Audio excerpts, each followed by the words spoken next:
জি রামজি বিল পাশ হয়েছে। গরিব কল্যাণী সরকারের প্রাথমিক লক্ষ্য বলে জানিয়েছেন গ্রামোন্নয়ন মন্ত্রী শিবরাজ সিং চৌহান। প্রধানমন্ত্রী নরেন্দ্র মোদী 3 দেশ সফরের চূড়ান্ত পর্বে ভারত ও ওমান আজ সর্বাত্মক অর্থনৈতিক অংশীদারিত্ব চুক্তি সেপাতে স্বাক্ষর করেছে। মাস্কাটে মৈত্রী পর্ব নামে একটি অনুষ্ঠানে যোগ দিয়ে প্রধানমন্ত্রী বলেছেন, ভারতের বৈচিত্র্য তার সংস্কৃতির মূল ভিত্তি। সারা দেশে বর্তমানে 440টি একলব্য মডেল আবাসিক স্কুল চালু রয়েছে বলে সরকার লোকসভায় জানিয়েছে। এসএসসিতে নবম, দশম এবং একাদশ দ্বাদশে শিক্ষক ও অশিক্ষক কর্মী নিয়োগ প্রক্রিয়ার সময়সীমা আরো 8 মাস বাড়িয়ে 31 আগস্ট পর্যন্ত করেছে সুপ্রিম কোর্ট। গ্রুপ সি ও গ্রুপ ডিতে যোগ্যদের তালিকা প্রকাশে কলকাতা হাইকোর্টের নির্দেশ আপাতত কার্যকর হচ্ছে না। কলকাতার পার্ক স্ট্রিটে শুরু হয়েছে ক্রিসমাস কার্নিভাল। আসছে বিস্তারিত খবরে। লোকসভায় আজ বিকশিত ভারত গ্যারান্টি ফর রোজগার অ্যান্ড আজীবিকা মিশন গ্রামীণ বা বিকশিত ভারত জি রামজি বিল 2025 পাশ হয়েছে।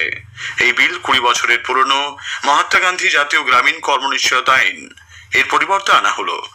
আলোচনায় জবাবি ভাষণে কেন্দ্রীয় গ্রামোন্নয়ন মন্ত্রী শিবরাজ সিং চৌহান বলেন, গরিব কল্যাণী বর্তমান সরকারের প্রাথমিক লক্ষ্য। প্রধানমন্ত্রী নরেন্দ্র মোদীর নেতৃত্বে মনরেগা প্রকল্প যথাযথভাবে কার্যকর হয়েছে। মনরেগার অধীনে ইউপিএ সরকার মাত্র 2,13,000 কোটি টাকা খরচ করলেও মোদী সরকার সেক্ষেত্রে 8,53,000 কোটি টাকা খরচ করেছে। অর্থ বরাদ্দের ক্ষেত্রে কেন্দ্র ও রাজ্যের মধ্যে কোনো রকম তফাৎ নেই বলেও মন্ত্রী উল্লেখ করেন। हमारे प्रतिपक्ष के मित्रों ने जो कहा हमने ध्यान से सुना और आज मुझे जवाब देना था। मैंने आग्रह किया कि मैं आपके एक एक प्रश्न का उत्तर दूंगा, लेकिन मुझे सुना जाए। लेकिन जैसा अमर्यादित आचरण का प्रदर्शन हुआ, कागज फाड़ के उछाले गए, आसन के सामने टेबलों पे चढ़ गए, क्या ये बापू जी के आदर्शों की हत्या नहीं है? अपनी बात कह लो और जब दूसरा बात कहे जवाब दे तो बोलने मत दो। क्या ये अनैतिक नहीं है, अमर्यादित नहीं है? मैं उनके इस कृत्य की घोर निंदा करता हूँ। 2047 সালের মধ্যে বিকশিত ভারত গঠনে জাতীয় দৃষ্টিভঙ্গির সঙ্গে সামঞ্জস্য রেখে বিলে গ্রামীণ উন্নয়নমূলক রূপরেখা গড়ে তোলা হয়েছে। অদক্ষ কায়িক শ্রমে সক্ষম প্রতিটি পরিবারের পূর্ণবয়স্ক সদস্যদের প্রতি অর্থ বছরে 125 দিনের বিধিবদ্ধ কর্মনিশ্চয়তা এই বিলে প্রস্তাব করা হয়েছে। অর্থ বরাদ্দের ক্ষেত্রে 60% দেবে কেন্দ্র এবং বাকি 40% ব্যয়ভার রাজ্যকে বহন করতে হবে। তবে উত্তর পূর্বাঞ্চল ও হিমালয় সন্নিহিত রাজ্যগুলিকে দিতে হবে মোট বরাদ্দের মাত্র 10%, বাকি 90% বহন করবে কেন্দ্র।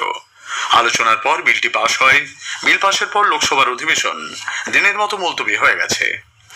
লোকসভা আজ একটি প্রস্তাব গ্রহণ করেছে যার মাধ্যমে সংবিধানের 130তম সংশোধনী বিল, জম্মু কাশ্মীর পুনর্গঠন সংশোধনী বিল এবং কেন্দ্রশাসিত অঞ্চল সরকার সংশোধনী বিল যৌথ কমিটির রিপোর্ট উপস্থাপনের সময় বাড়ানো হয়েছে।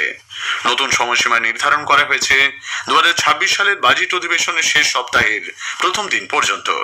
বিজেপি সাংসদ তথা যৌথ সংসদীয় কমিটির চেয়ারপারসন অপরাজিতা সারঙ্গী এই প্রস্তাব উত্থাপন করেন। রাজ্যসভা আজ বিবেচনা ও পাশের জন্য পারমাণবিক শক্তি বিল 2025 গ্রহণ করেছে। লোকসভা থেকে গতকালই এই বিলটি পাশ হয়েছে। 1962 সালের পারমাণবিক শক্তি আইন এবং 2010-এর civil liability for nuclear damage আইনের জায়গায় এটি আনা হলো।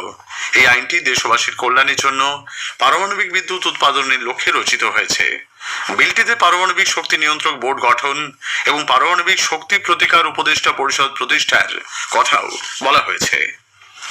সরকার জানিয়েছে 2025-26 অর্থবর্ষের সেপ্টেম্বর পর্যন্ত 9,52,000 কোটি টাকারও বেশি মূল্যের অতি ক্ষুদ্র, ক্ষুদ্র ও মাঝারি পণ্য রপ্তানি করা হয়েছে।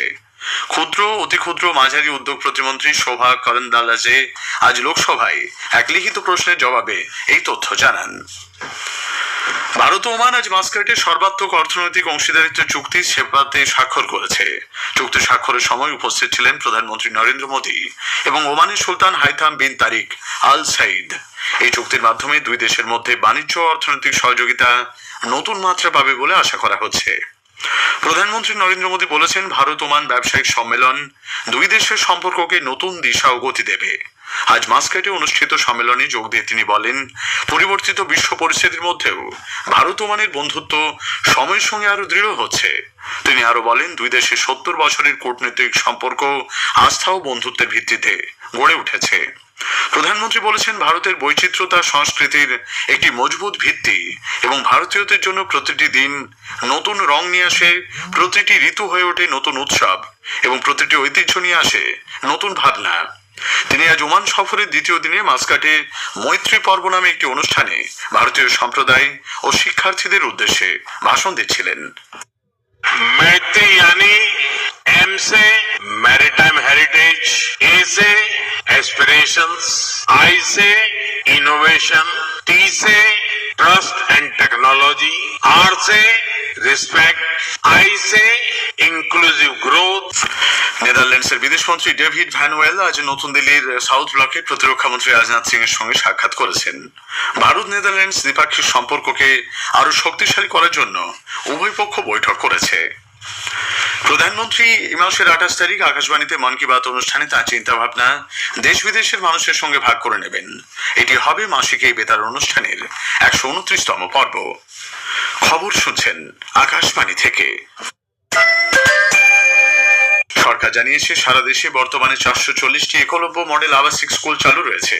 এসব স্কুলে আদিবাসী শিশুদের উন্নত মানের শিক্ষা দেওয়া হচ্ছে। লোকসভায় প্রশ্নোত্তর পর্বে আদিবাসী বিষয়ক মন্ত্রী জুয়েল ওয়ারাও জানান, সরকার ইতিমধ্যে 728টি একলব্য মডেল স্কুল অনুমোদন করেছে। মন্ত্রী আরো বলেন, আদিবাসী উন্নয়নে সরকার বেশ কিছু উন্নয়নমূলক কর্মসূচিও শুরু করেছে।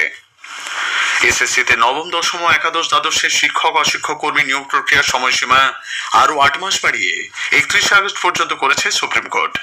আগামী 31শে ডিসেম্বরে এই সময়সীমা শেষ হওয়ার কথা থাকলেও রাজ্যের পক্ষ থেকে তা বাড়ানোর জন্য আবেদন জানানো হয়। এদিকে গ্রুপ সি এবং গ্রুপ ডি যোগ্যদের তালিকা প্রকাশ করার কলকাতা হাইকোর্টের নির্দেশ আপাতত কার্যকর করা যাবে না বলে সুপ্রিম কোর্ট জানিয়েছে। কলকাতা হাইকোর্টের বিচারপতি অমৃতা সিনহার নির্দেশ আপাতত কেপটিন অ্যাবেন্স বলবৎ থাকছে। শূন্যপদের সংখ্যা বাড়ানোর দাবিতে ফের পথে নেমেছেন স্কুল সার্ভিস কমিশনের নতুন চাকরি প্রার্থীরা। আজ শিয়ালদা থেকে ধর্মতলা পর্যন্ত তারা মিছিল করেন। শূন্যপদের সংখ্যা বাড়ানোর দাবির পাশাপাশি যোগ্য চাকরিহারা শিক্ষকদের বাড়তি 10 নম্বর দেওয়ার সিদ্ধান্ত বাতিলেরও দাবি জানিয়েছেন তারা। রাজ্যে সব ধরনের সুযোগ ও শিল্পের অনুকূল পরিবেশ রয়েছে বলে জানিয়ে মুখ্যমন্ত্রী মমতা ব্যানার্জি শিল্পপতিদের এ রাজ্যে বিনিয়োগের আমন্ত্রণ জানিয়েছেন। আলিপুরের ধনধান্য অডিটোরিয়ামে আয়োজিত বিজনেস অ্যান্ড ইন্ডাস্ট্রি কনক্লেভে যোগ দিয়ে আজ মুখ্যমন্ত্রী বলেন, রাজ্য সরকারের কর্মশীল প্রকল্পে মহাত্মা গান্ধীর নাম যুক্ত করা হবে।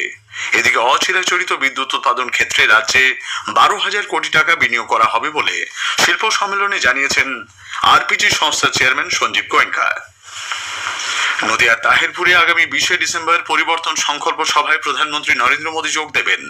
এই জনসভাকে ঘিরে বিজেপির তরফ থেকে জোরদার প্রস্তুতি শুরু হয়েছে।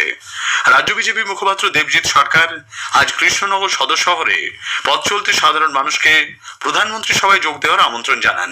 তিনি বলেন, পরিবর্তন সভার মাধ্যমেই এ রাজ্যে পরিবর্তনের বার্তা তুলে ধরা হবে। মোদিজির এই আশাকে কেন্দ্র করে সারা নদিয়ায় এক বিপুল আলোড়নের সৃষ্টি হয়েছে। আমরাও আজকে অদ্ভুতভাবে সেই আলোড়নের শরিক হলাম। প্রত্যেকটি জায়গায় গিয়ে জেলা বিজেপির তরফ থেকে জেলা সভাপতি সহ আমরা যারা এসেছি আজকে এখানে, তারা আমন্ত্রণ পত্র বিলি করেছি। পশ্চিমবঙ্গ ভারতীয় জনতা পার্টির তরফ থেকে মানুষ চাইছেন, মানুষ অভূতপূর্ব সাড়া দিচ্ছেন, মানুষ যেতে চাইছেন। 20 তারিখ ওখানে যে জনস্রোত দেখা যাবে সেটা অভূতপূর্ব হবে। কলকাতার পার্ক স্ট্রিটে ক্রিসমাস কার্নিভাল শুরু হয়েছে। বৈদ্যুতিন আলোক প্রজ্বলনের মাধ্যমে মুখ্যমন্ত্রী মমতা ব্যানার্জি আজ বিকেলে এর উদ্বোধন করেন। বর্ষ শেষে বড়দিনকে কেন্দ্র করে সপ্তাহব্যাপী সাংস্কৃতিক অনুষ্ঠান ও দেশ বিদেশের নানা খাবারের প্রদর্শনী এই উৎসবের প্রধান আকর্ষণ। জোড়া পশ্চিমী ঝঞ্ঝার কারণে উত্তরে বাতাসের গতি প্রকৃতি বদলে যাওয়ায় এবং পূবালি বাতাসের প্রভাবে কলকাতা সহ দক্ষিণবঙ্গে সর্বনিম্ন তাপমাত্রা স্বাভাবিকের থেকে বেশি রয়েছে। আগামী এক সপ্তাহ তাপমাত্রা একই রকম থাকবে বলে জানিয়েছেন আবহাওয়া দপ্তরের পূর্বাঞ্চলীয় প্রধান হবিবুর রহমান বিশ্বাস। এখন একটা পশ্চিমী ঝঞ্ঝা আমাদের জম্মু কাশ্মীরের উপরে রয়েছে, আর আরেকটা তার পিছনেও ইরানের দিকে রয়েছে। এর প্রভাবে বাতাসের গতি প্রকৃতিতে কিছুটা পরিবর্তন এসেছে, যার ফলে আমাদের পশ্চিম দিক থেকে যেটা শুষ্ক এবং ঠান্ডা বাতাস জোরালোভাবে আসে সেটা কিছুটা কম হয়েছে। শেষ করার আগে খবরের বিশেষ কিছু অংশ আরো একবার। লোকসভায় বিকশিত ভারত জি রামজি বিল পাশ হয়েছে।